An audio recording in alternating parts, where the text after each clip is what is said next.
This is a tutorial on the use of percussion in an ensemble setting. There's three things that I am always trying to be aware of.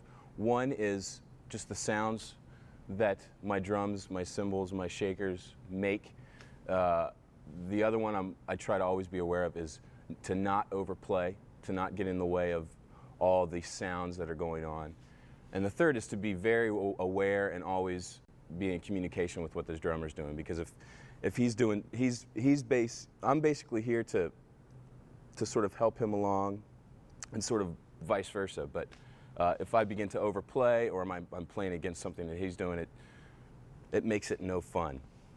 Some of the things that I'm doing in this recording are, for instance, playing loop kind of grooves that the drummer will play against, pretty steady stuff. Off to my right, I have a large kick drum, just sort of an accent kick, and I use headed tambourines and other sort of drums just to sort of keep a groove going. It would be something like this.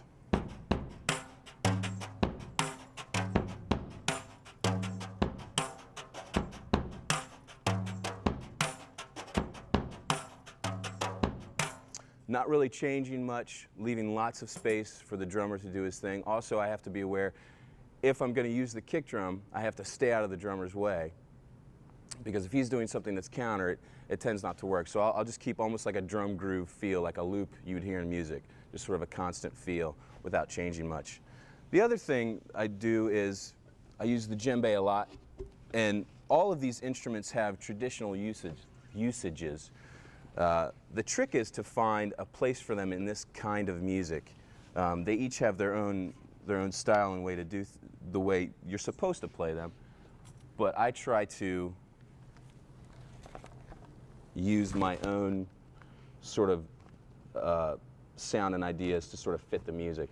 And one of the things I'll do a lot in this recording and leading songs is between a talking drum and a djembe, just coming up with a pretty constant groove.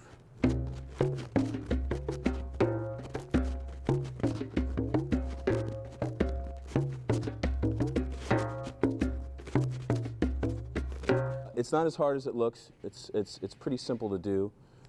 Again, just remembering, sort of staying out of the way, and I like to keep sort of steady pulses and color the sound and color the rhythm instead of playing very busy, which I think, as far as I'm concerned, is what I should be doing in this context.